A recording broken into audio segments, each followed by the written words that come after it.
3 WSIL. Here's what's happening right now. Good morning. Tracking the next round of winter weather. I'll tell you what to expect coming up.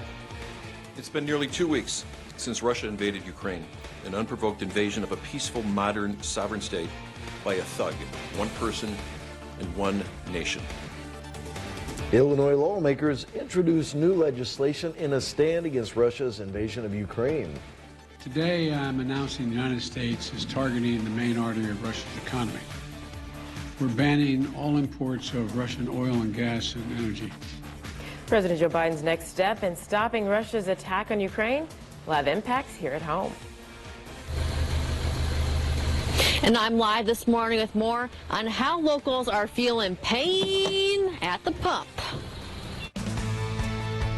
We've got you covered from WSIL News 3 this morning. Good morning, everyone. It is Wednesday, March 9th. I'm Dave Davis. And I'm Evie Allen. We are so glad you decided to wake up with us this morning. Storm Track 3 Chief Meteorologist Nikki Howsett also decided to get up and show up. Well, yeah, right. And wearing blue. Look at Yeah, blue maybe for the snow. Sky. Well, we can think about the today. snowflakes, right? Well, we begin this hour with the U.S. banning Russian oil, gas, and coal imports, but leaders in Europe have yet to do the same. And the issue has stirred up a heated debate, mainly because European countries rely more on Russian energy than we do. Russian energy imports make up around 8% of U.S. energy, but the ban is still expected to increase gas prices, those prices already at a record high. But President Joe Biden says the sanctions are necessary to punish Russia for its invasion of Ukraine. We're banning all imports of Russian oil and gas and energy. That means Russian oil will no longer be acceptable at U.S. ports, and the American people will deal another powerful blow to Putin's war machine.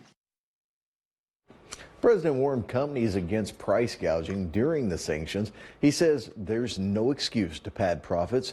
European nations have already only announced they'll wean themselves off Russian oil by the year 2030. Because of those upcoming sanctions, the pain that you feel at the pump won't stop anytime soon. The national average for a gallon of regular gas went up 8 cents, and that's just overnight. Brooke is live now with more. Yeah, good morning, Abby. Well, gas prices are impacting everyone's wallets, whether you commute to work, are going on a road trip, or just own a gas guzzler. And we talked to some locals to see how they're reacting. Now, Lee K lives on a fixed income, so he puts about $30 of gas in. That gets him about a half a tank, just enough to get around to where he needs to go. He hasn't seen prices like this since the recession in 2007 to 2009. Kay doesn't see an end to a gallon of gas going up. I don't believe anytime soon, no. I mean, with the Ukraine and Putin and all the oil going everywhere that are not coming here but going everywhere, it seems like. Yeah, I don't know. So what are the gas prices this morning in our region? If you're looking to fill up, Missouri is the cheapest at $3.80, lower than the national average for a regular gallon. Kentucky is up 20 cents compared to Missouri at $4, and Illinois is higher than the national average at $4.52 a gallon. Now, Evie and Dave, this Friday I'm going on a road trip to Savannah, Georgia to celebrate my birthday, and I keep on joking that I might have to take out a small personal loan just to afford the gas to get there. So, of course, this is impacting everyone in a different way. But for now, back to you in the studio. And you are so Sure right enough. about that. I filled up yesterday, and I believe it was $4.59. I paid the exact same as well in Johnston City. So yeah, everyone is feeling everywhere. it. Everyone Yes. is feeling it. Well, about 20% of imported goods from farmers come from Ukraine. Another 20%, we're talking farming here, comes from Russia. Yeah, these sanctions are hitting them from more than just fuel. It means that farmers are going to have to cut back and reconsider their options. News 3's Emily Pike has more. My goodness. Well, that was Storm Track 3's Emily Pike reporting there. Now, along with the issues caused by the sanctions, farmers are still dealing with supply shortages from the pandemic. And if you want to learn more on supply and demand and the growing prices impacting our farmers, you can go to WSILTV.com for more. Switching gears now to Illinois politics, where House Republican leaders gave a set of bills to punish Russia for invading Ukraine. The first legislation presented by House Republican leader Jim Durkin rejects Russia's assets in Illinois. The question that has been posed to me and many people is that what can the state of Illinois do? What role can we play? Our role is to restrict Russia's interest in our pension systems and also to restrict our state treasurer from making any investments within any type of Russian domiciled entity that's doing business with the state of Illinois. The second bill adds $20 million to the Department of Human Services budget for fiscal years 2022 and 23. That's to help resettle Ukrainian refugees. The DHS program also provides English classes, job placement assistance, and therapy services. Southern 7 health departments will soon hit the road with Wellness on Wheels. The WOW van will provide health services to people in the lower 7 counties of Illinois. Their services are either free or covered by insurances. Shauna Ryan from the Southern 7 Health Department says the plan is to make health care more accessible. This is an opportunity for anyone who doesn't normally visit their doctor regularly, or it's been a while since you've done so. It's an opportunity for you to get a good health check and make sure that everything is going just fine. And if there is a problem, we can help you in directing to where you need to go for future care. Wellness on Wheels starts at the end of the month. It will be in Golconda on March 30th. And speaking of wow, how about this forecast coming up? I'm not sure about it. Well, what part of it? The snow or the 70s? I'm focusing on both. Both of those are actually in the forecast. Yeah, it's tracking a little bit of winter weather by the end of this week. Could have some impacts on your plans if you are planning to be out and about on Friday evening. We'll tell you how much snow we are expecting and how long it may stick around as well. Coming up. Well, awards and recognition. We're checking in with some past unsung heroes to see how they've been recognized since we first aired their stories. Now, let's take a look at the gas price in the states that we do cover. We see Illinois right now, the average price $4.97 a gallon. Missouri, $4.21 a gallon. Kentucky, $4.15 a gallon. And some of the cheapest, Tennessee, $4.08 a gallon.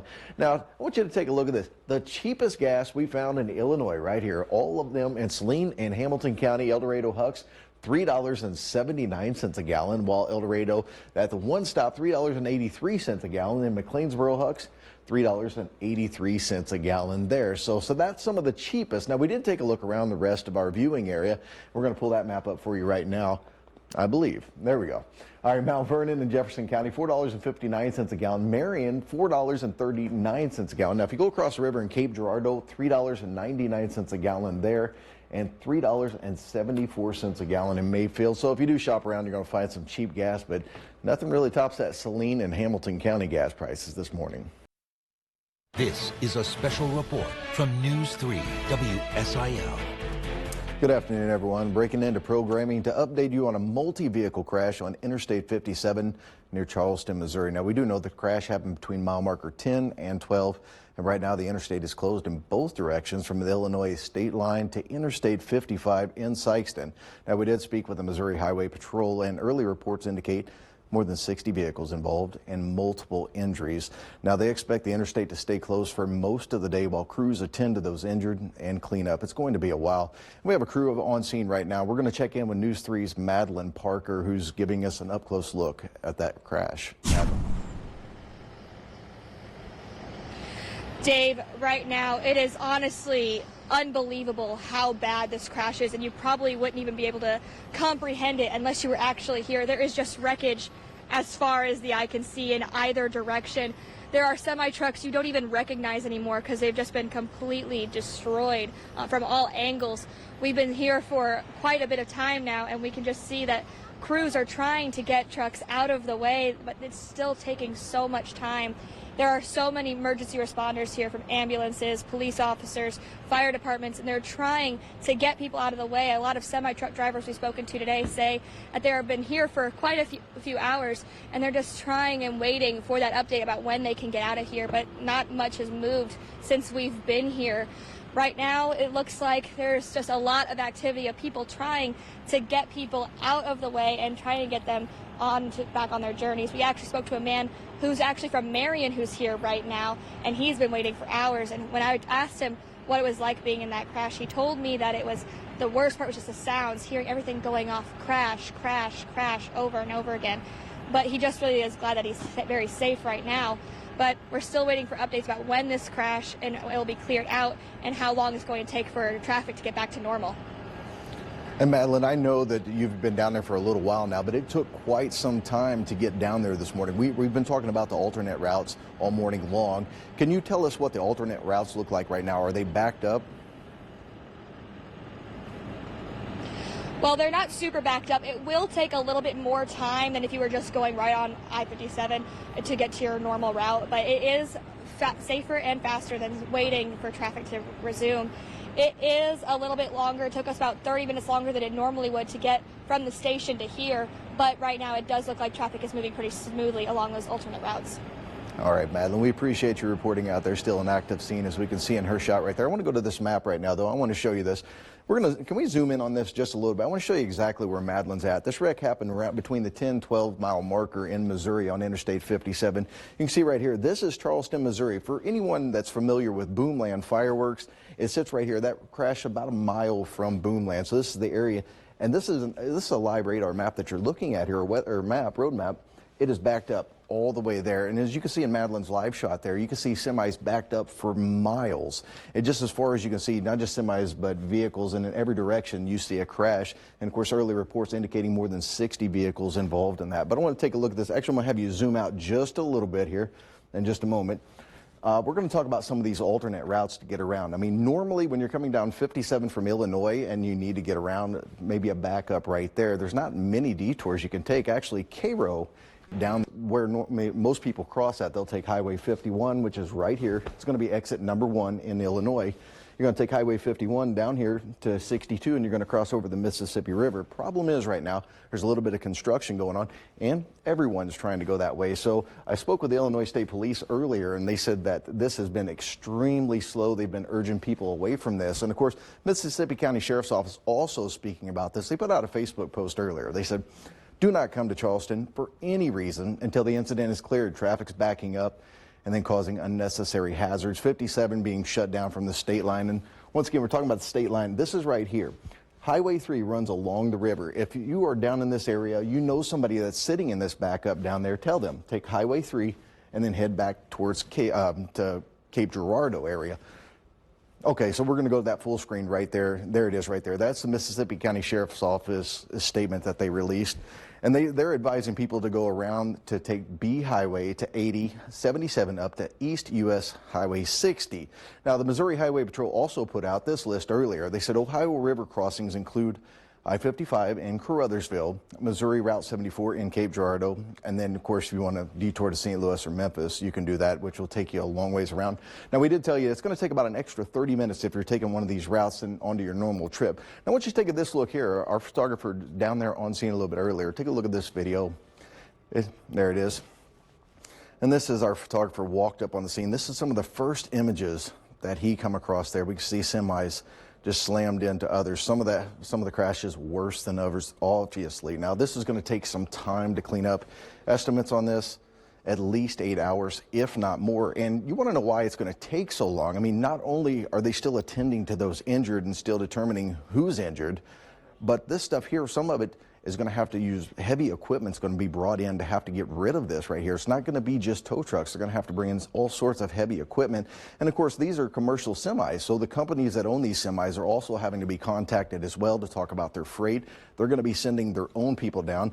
And this is obviously going to be under investigation. Right now, we don't know the cause of this crash. That's something that we're still working on. We know that investigators are still working on this as well. So be sure to stay up to date on this story. You can do so by heading to our website, WSILTV.com, or you can download our app, the News 3 WSIL TV app. It offers live streaming of the show as well as feature content and, of course, up-to-date news on stories like this. Right now, though, we're going to turn you back to regular programming. This has been a News 3 special report. News 3 WSIL. Here's what's happening right now. Good Wednesday morning, a near record cool start to the day, but tracking warmer weather heading our way. Yeah, beautiful sunrise right there. Well, the results are in for Illinois' primary election. We believe in the people of Illinois, and together we will get Illinois back on track. It will happen, friends. I want to lose to a man who's going to bring these conservative values to Illinois. That's right. You are hearing reaction from candidates in state and local races. All of that coming together for you. News 3 this morning at 6 starts now.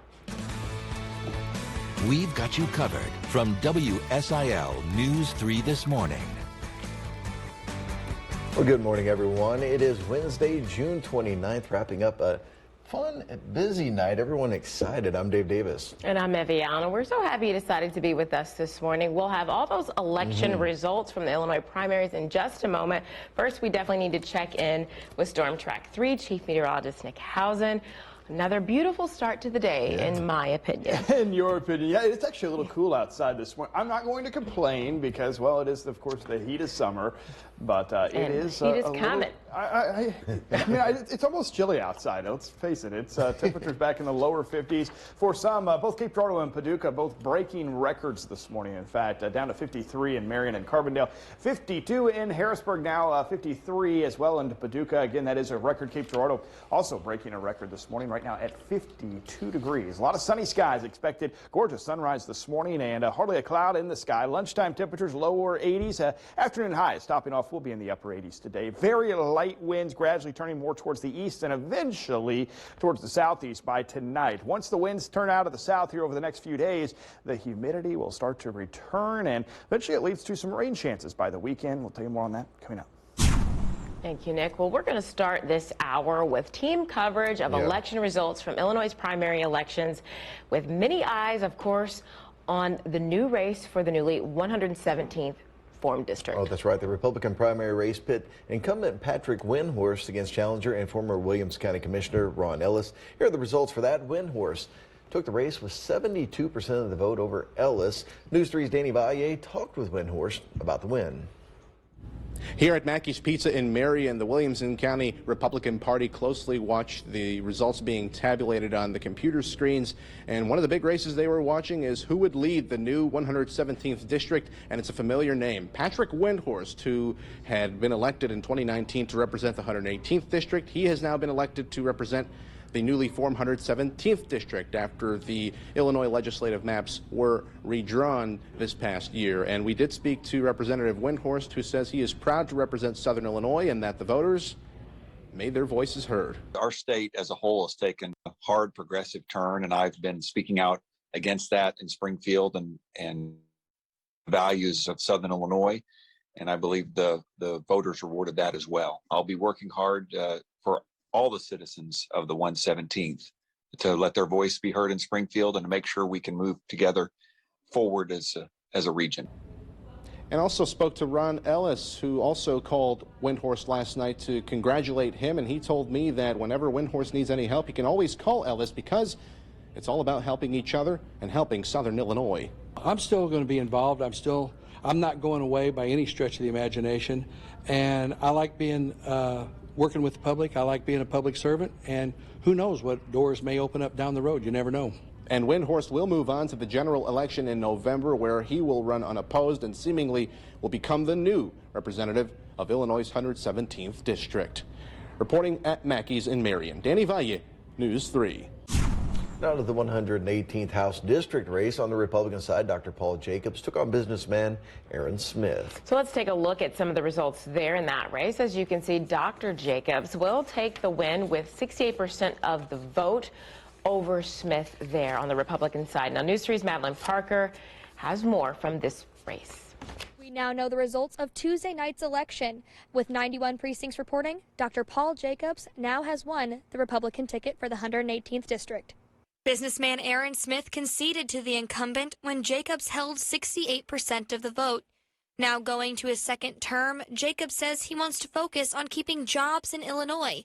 Despite saying there is more work to be done, Jacobs was glad after hearing the results. Happy that we're here. I'm very happy that we had a very successful campaign and a very good election. And I think that it was kept as nice as possible. And I think that I have to commend my opponent for keeping it as nice as he did, and I think that we did too. With no Democratic candidate up for election, it does look like come November, Dr. Paul Jacobs will hold the seat for the 118th district. Reporting in Carbondale, Madeline Parker, News 3. Well, the biggest race in the state is for the governor's seat, and Democrats and Republicans have been campaigning for months for this top job. Oh, yes. And our Brooke Slyer joins us in studio with more on the results. Good morning, Brooke. Yeah, good morning, Evie and Dave. Well, on the Democrat side, incumbent J.B. Pritzker swept the race with 92% of the vote, and this is with 98% of the precincts reporting. He was being challenged by Beverly Miles, who worked as a nurse and served in the military. Now, on the Republican side, things are a little more complicated, so let's dive in and take a look. There were 6 candidates on the conservative ballot. Darren Bailey took 57% of the vote. That's more than 3 times the vote than the next leading competitor, Jesse Sullivan, at 16%. During last night's watch party, Bailey said while on the road campaigning, he learned residents are ready for change. I'm proud to be the son of the great state of Illinois. But we're all here because we know that Illinois is in trouble. Decade after decade of mismanagement in Springfield, back-to-back billionaire governors who don't understand the struggles of working people. And where has that gotten us? Nowhere. Bailey went on to say if voters show up at the polls during the general election like they did the primary, the Republican side will win against Pritzker. Bailey is running on a pro-life, pro-Second Amendment platform, along with plans to lower income and property taxes. We have more information on this race on our Facebook and website. But for now, Evie, back to you at the desk. Thank you, Brooke. Now to Secretary of State. Now, 4 candidates were on the ballot looking to replace longtime Secretary of State Jesse White. Alexi Janulius is the winner with 53% of the vote there. Another major race is the U.S. Representative for Illinois' 12th Congressional District. Homer Chip Markle was up against Joshua Qualls on the Democratic side. Now, while incumbent Mike Bost ran unopposed on the Republican side, Markle's campaign claims he is more moderate in his policies. Now, Bost says that could play a factor if he wins. That's fine that he's moderate, but the thing is, then what's the difference between he and I? And that's got to be compared. Right now, we're going through this primary. Then we'll figure out where we're going from there. I haven't spent a lot of time studying either one of the opponents. I've been busy doing what we've got to do, and that is make sure we're providing for the Illinois 12th, doing what I'm supposed to be doing there, providing constituent service, but also working on some pretty tough legislation around this nation right now. And now we're going to take a look at some of the county races. We start in Franklin County with a race for county board. There in District 1, 5 candidates were on the ballot. 3 will move on to November. That includes Neil Hargis, Curtis Overton, and Angela Evans. And now in Hamilton County, the race for county clerk and recorder Heather Bowman won with 65% of the vote.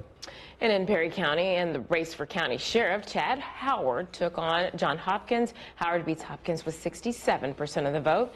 And another race we've been following is the Pope County clerk. This race was close. Darcy Garling beat out Aaron English with 57% of the votes. And we have more on the election results on our website, WSILTV.com, and we'll have more reaction from candidates in the other races, and that's coming up in our next half hour. Right now, though, we're going to check on Storm Track 3.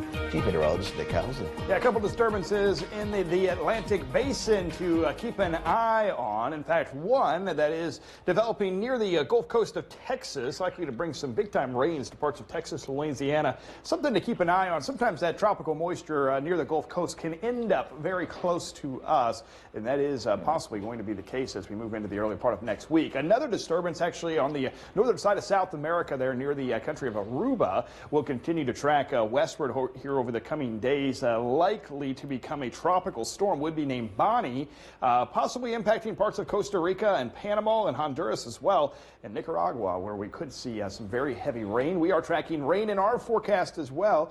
Tell you when and if it's going to impact those holiday plans coming up.